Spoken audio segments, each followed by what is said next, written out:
Assalamualaikum warahmatullahi wabarakatuh. Apa kabar anak-anak? Mudah-mudahan baik-baik saja ya. Alhamdulillah, pada kesempatan kali ini kita masih dapat bertemu kembali meskipun tidak bertatap muka secara langsung.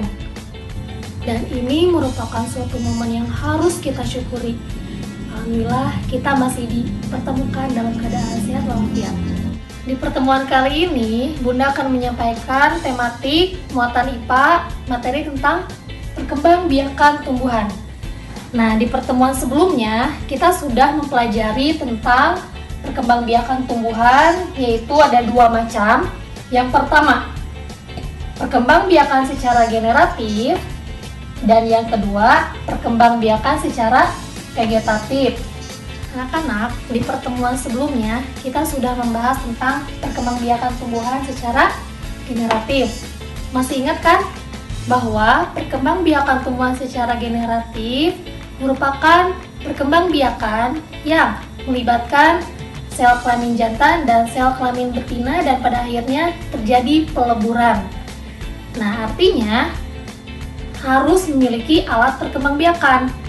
Masih ingat kan alat perkembangbiakan jantan dan alat perkembangbiakan betina? Ya, betul. Nah, perkembangbiakan jantan disebut dengan benang sari, sedangkan alat perkembangbiakan betina disebut dengan putik. Oke, sekarang pada pertemuan kali ini kita akan membahas dan mempelajari tentang perkembangbiakan tumbuhan secara vegetatif. Apa yang disebut dengan perkembangbiakan tumbuhan secara vegetatif?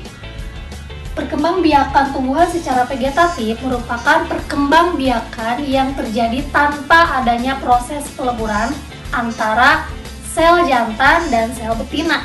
Tujuan dari perkembangbiakan secara vegetatif adalah untuk menghasilkan individu baru dengan sifat-sifat yang baru. Perkembangbiakan tumbuhan secara vegetatif ada dua macam. Yang pertama secara alami dan yang kedua secara buatan. Nah, untuk yang alami ini terjadi tanpa adanya campur tangan dengan manusia. Artinya di sini terjadi secara alami. Nah, untuk yang buatan sengaja dikembangbiakan dan sengaja ada campur tangan dari manusia. Perkembangbiakan vegetatif alami terjadi melalui proses apa saja? Yang pertama, umbi lapis, kemudian umbi batang, umbi akar, geragi, akar tinggal atau rizom, dan juga spora. Nah, untuk lebih jelasnya, yuk kita simak video mengenai perkembangbiakan vegetatif secara alami.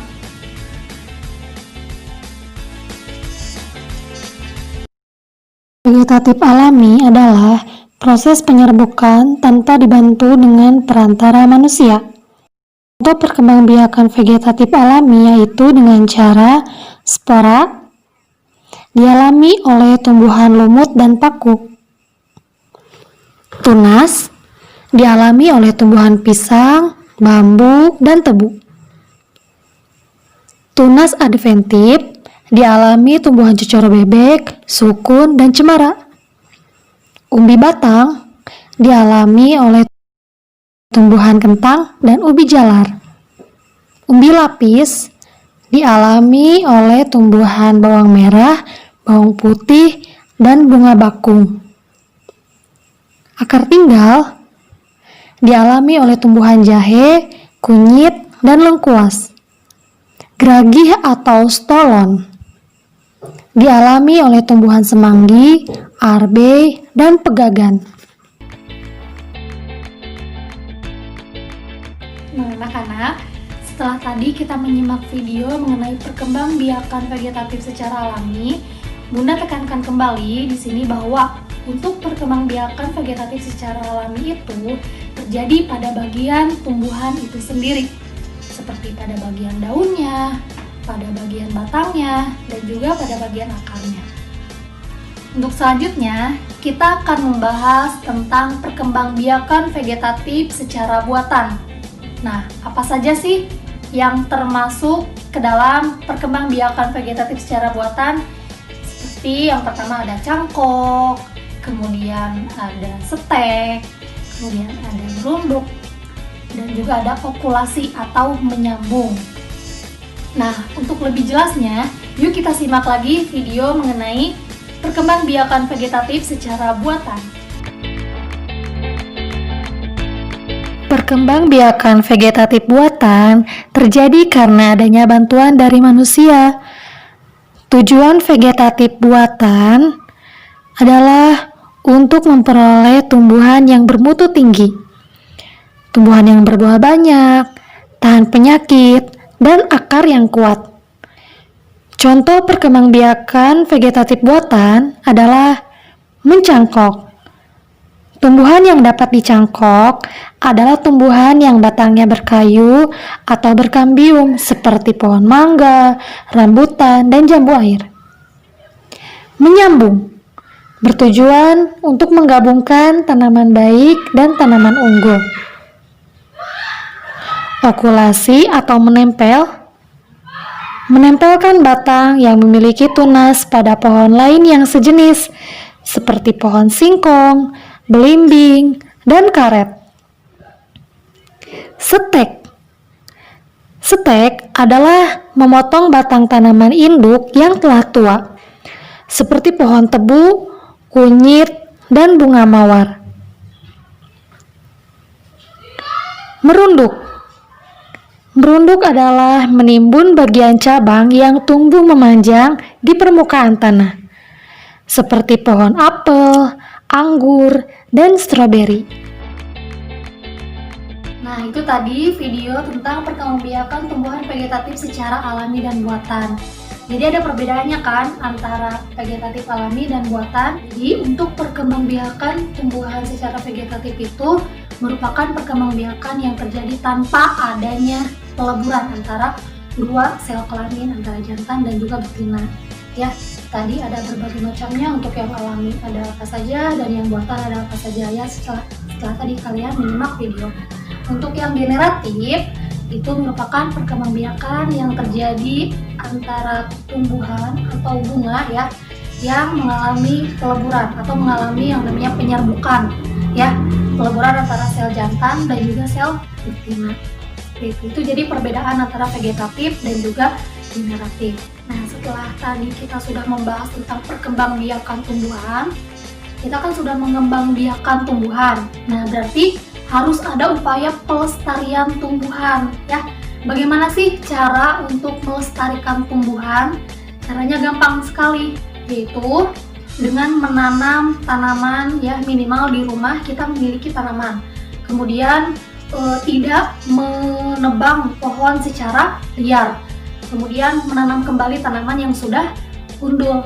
Kemudian cara yang selanjutnya adalah menanam tanaman dengan cara vegetatif, baik itu secara alami ataupun buatan, seperti itu.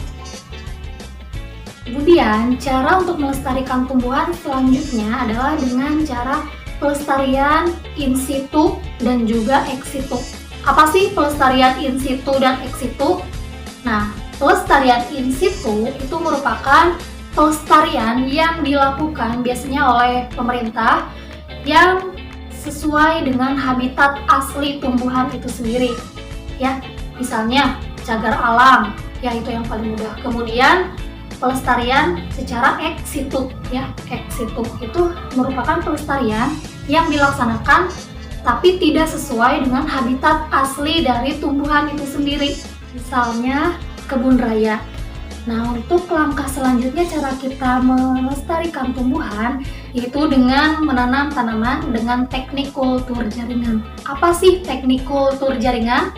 Nah, kultur jaringan itu adalah suatu teknik menanam suatu tanaman yaitu dengan memanfaatkan bagian dari tumbuhan tersebut. Nanti bagian tumbuhan tersebut akan diperbanyak. Fungsinya buat apa? Fungsinya yaitu untuk memperbanyak jenis tanaman tersebut agar sama persis dengan induknya dalam waktu yang singkat. Baik anak-anak, sekarang kita masuk ke materi selanjutnya yaitu tentang perkembangbiakan hewan. Nah, perkembangbiakan hewan ini dibagi menjadi 3 bagian. Yang pertama, ovipar, yang kedua, vivipar, dan yang ketiga, ovovivipar. Nah, apa sih ovipar? Ovipar ini merupakan cara perkembangbiakan hewan dengan bertelur.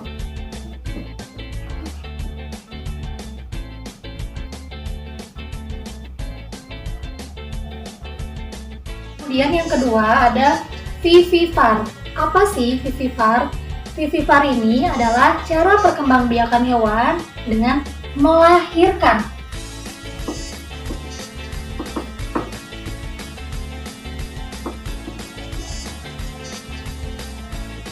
Nah, kemudian yang ketiga, ovovivipar. Ovovivipar ini adalah cara perkembangbiakan hewan dengan bertelur dan melahirkan.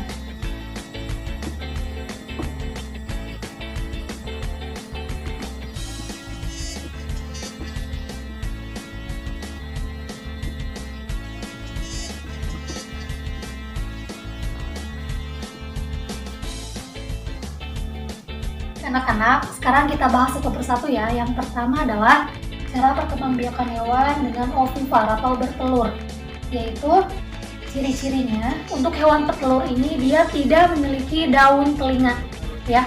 Kemudian yang kedua, dia mengerami telurnya. Nah, kemudian apa aja sih contoh hewan yang termasuk ke dalam jenis ovipar ini? Yang pertama ada ayam, kemudian burung, kemudian hewan jenis reptil, dan juga katak. Kemudian yang kedua, ciri dari perkembangbiakan hewan secara vivipar yang pertama adalah memiliki daun telinga. Kemudian yang kedua, seluruh tubuhnya ditutupi oleh rambut. Nah, apa aja sih contoh dari hewan vivipar? Yaitu ada kucing, kemudian sapi, kambing, lumba-lumba juga termasuk ke dalam hewan jenis vivipar atau melahirkan ya. Jangan salah. Nah, dan juga semua jenis hewan mamalia juga termasuk ke dalam contoh hewan yang melahirkan atau vivipar. Kemudian yang ketiga, ciri dari hewan ovovivipar atau bertelur dan melahirkan adalah dia tidak memiliki ciri ya. Dia tidak memiliki ciri khusus seperti hewan jenis vivipar dan juga ovovivipar. Nah, contoh hewan yang termasuk ke dalam jenis ovovivipar adalah ikan hiu, kemudian kuda laut, dan juga platypus. Baik anak-anak, sekarang kita masuk ke materi selanjutnya ya, yaitu tentang pelestarian hewan. Setelah tadi kita membahas tentang perkembangbiakan hewan, sekarang kita lanjutkan ke cara pelestarian hewan. Kenapa sih kita harus melestarikan hewan? Nah, yang pertama adalah supaya hewan tersebut tidak punah.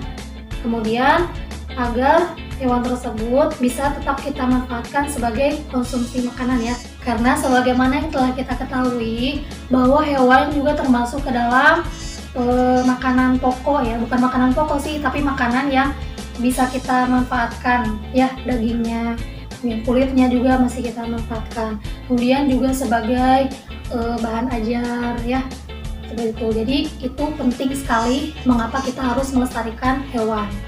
Kemudian apa aja sih upaya-upaya yang harus kita lakukan untuk melestarikan hewan? Yang pertama adalah kita itu memahami bahwa hewan itu harus dilestarikan ya. Jadi misalnya kalau misalkan kita melihat hewan langka, jangan diburu sembarangan, tapi serahkanlah kepada pihak yang bisa mengurus hewan langka tersebut ya. Misalnya adalah Balai Sumber Konservasi Sumber Daya Alam. Untuk cara yang kedua yaitu dengan membuat penangkaran untuk hewan langka. Nah, ada dua cara. Yang pertama in situ, yang kedua secara ex situ. Nah, untuk in situ itu adalah cara pelestarian hewan, yaitu dengan disesuaikan dengan habitat hewan itu sendiri. Misalnya adalah cagar alam dan juga suaka margasatwa. Dan yang selanjutnya adalah ex situ. Nah, untuk ex situ itu adalah cara pelestarian hewan langka tapi tidak sesuai dengan habitat aslinya. Contohnya kebun raya, kemudian kebun binatang, dan juga taman safari.